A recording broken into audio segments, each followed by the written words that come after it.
Cordial saludo, mi nombre es Andrés Felipe Salinas Bonilla, soy estudiante de licenciatura en Ciencias del Deporte y la Educación Física. Actualmente me encuentro cursando cuarto semestre y pertenezco a la institución universitaria Antonio José Camacho. En esta oportunidad estamos aquí reunidos para llevar a cabo una exposición referente a la educación inclusiva y a la diversidad funcional, además de mencionar cómo se ven involucradas estas dos realidades en nuestro país. Entrando en materia, nos encontramos como primer tema la educación inclusiva. ¿Qué se dice sobre esta temática?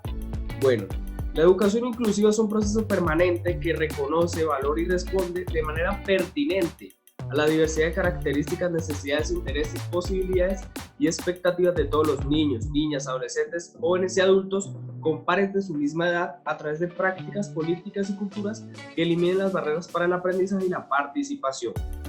El objetivo básico de la educación inclusiva es lograr que las niñas, niños, adolescentes, jóvenes y adultos logren en su paso por la escuela aprender, que es lo más importante, que el estudiante adquiera ciertas habilidades a partir de sus capacidades, desarrollarse como persona sin ningún tipo de miedo a ser excluido, participar en las actividades como un ciudadano que tiene voz y voto, tomar decisiones autónomas e informadas, tener la capacidad de tomar sus decisiones sin miedo al rechazo y por último ejercer sus derechos y asumir la responsabilidad de su ejercicio.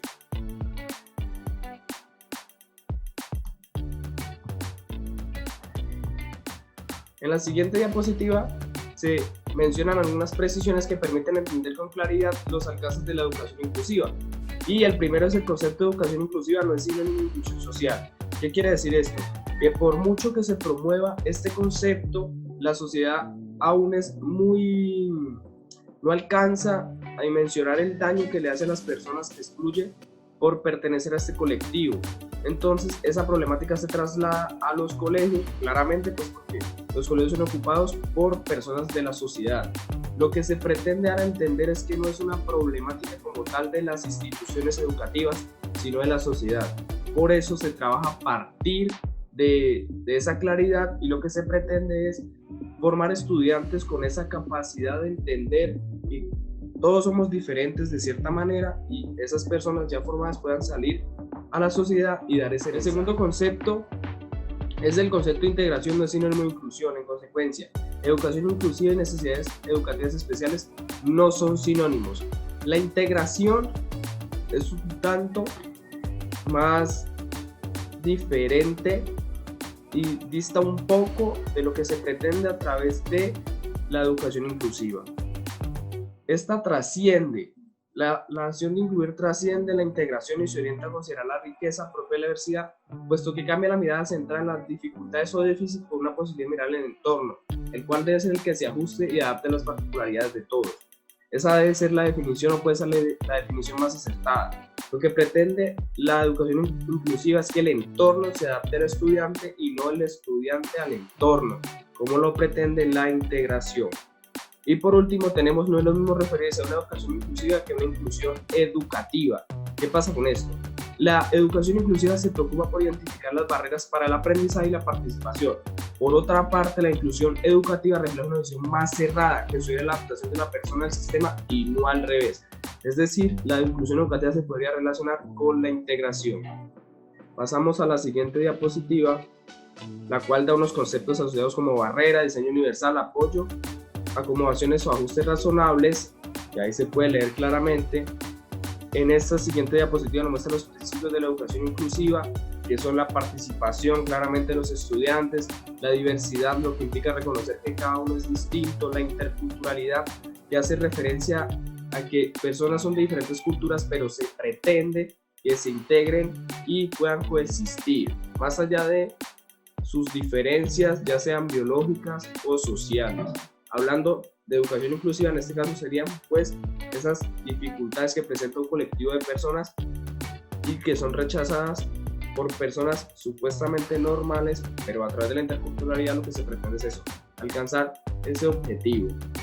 La equidad lo que hace referencia a darle a cada quien lo que le corresponde para que pueda estar en su zona agradable, en una zona de confort, pues porque eso cohíbe alcanzar ciertas metas, pero sí en una zona donde se sienta importante y no excluido. La pertinencia hace referencia tanto a la oferta como a los métodos para ver si son aptos para favorecer dicha comunidad, y la calidad hace referencia a cómo el colegio o la institución implementa metodologías que favorezcan a este colectivo de personas. Pasamos a la siguiente diapositiva, la cual son los actores de la educación inclusiva. Primero, los estudiantes, claramente es el foco en el cual se basa la educación inclusiva para llevar a cabo sus propuestas. Y ahí sigue las familias que juegan un rol muy importante en este proceso. Los docentes y los tutores son quienes tienen un alto grado de responsabilidad para llevar a cabo estas propuestas institucionales.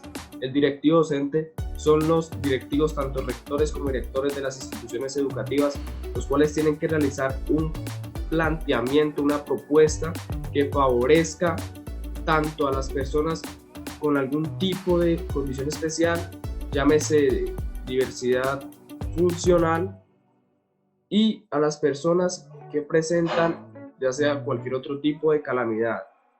Pueden ser personas en situación de pobreza, personas en situación de vulnerabilidad. Este es el objetivo. El personal de apoyo es todo tipo de personas que se encuentran en las instituciones que brindan ese apoyo secundario pero importante, y otros miembros de la comunidad educativa juegan un rol muy importante, como lo son las personas del aseo y el vigilante.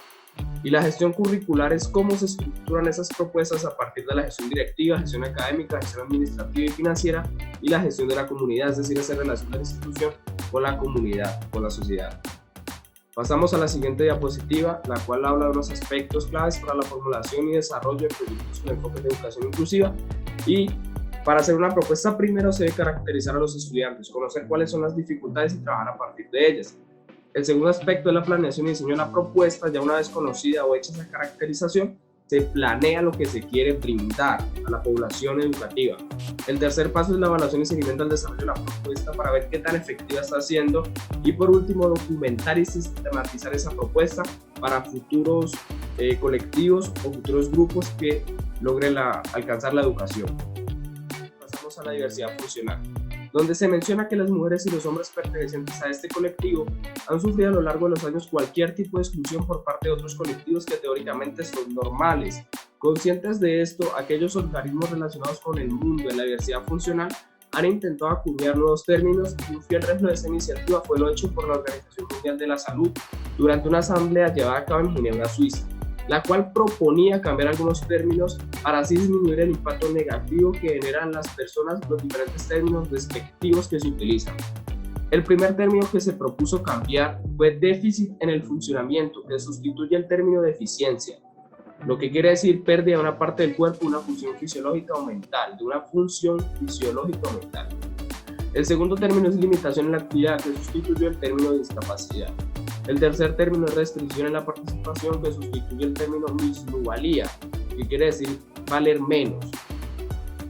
Ya se proponen otros términos para reflexionar, como lo son barreras, que son todos aquellos factores ambientales en el entorno de una persona que condicionan su funcionamiento. Discapacidad es un término paraguas que no debería ser utilizado, pero se menciona para referirse a los déficits, las limitaciones en las actividades y las restricciones en la participación. Y por último, se da una aclaración que la diversidad funcional no tiene nada que ver con la enfermedad, la deficiencia, la parálisis o el retraso. Pasando a esta diapositiva, se muestran una serie de apartados. El primero nos dice que el término diversidad funcional se ajusta a la realidad en la que una persona funciona de manera diferente o diversa en comparación con la mayoría de la sociedad. Esto es muy importante porque nos muestra que las personas con diversidad funcional no son exentas de ciertas actividades, sino que las llevan a cabo, pero de manera distinta al común.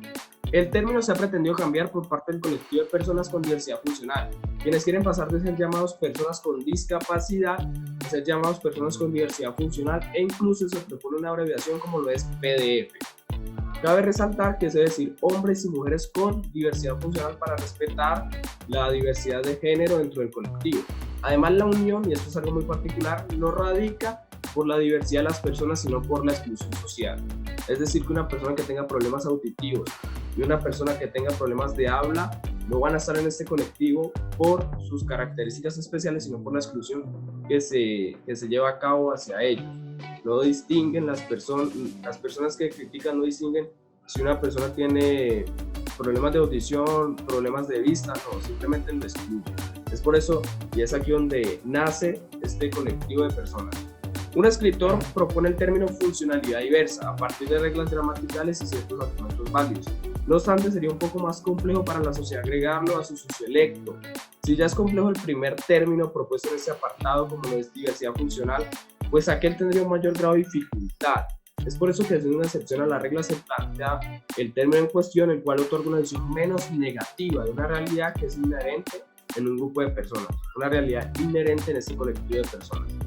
Y por último, encontramos la educación inclusiva y diversidad funcional en Colombia. Quizás una problemática, es muy particular porque aquí en nuestro país pasa lo que mencioné anteriormente. Las personas no son señaladas por su condición clínica o biológica, sino son excluidas socialmente. Y esto, como lo dice el primer apartado que empezamos leyendo, la Ley General de Educación en Colombia, Ley 115 de 1994, establece que la educación para personas con diversidad funcional debe ser integrante del servicio público educativo, ante la cual las instituciones del Estado deben estar en capacidad de realizar acciones pedagógicas y terapéuticas que posibiliten real nivel educativo y social. Aquí esa Ley General de Educación lo que busca es disminuir ese señalamiento hacia ese colectivo de personas.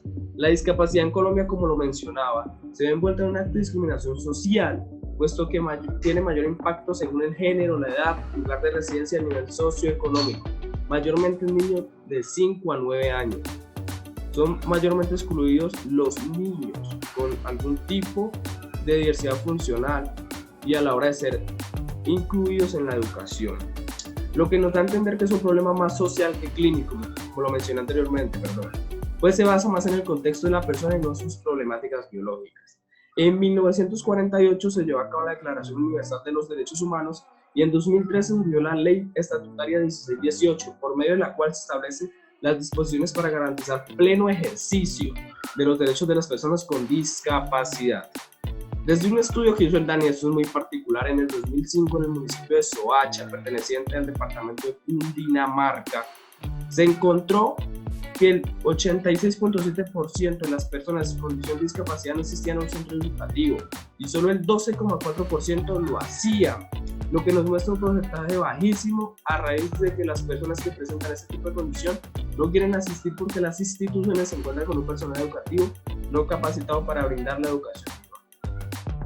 No siendo más, nos vemos en una próxima ocasión. Una vez finalizada esta exposición, quiero dar las gracias a la profesora Daniela Cardona por la atención prestada y a todo aquel que logró ver este video.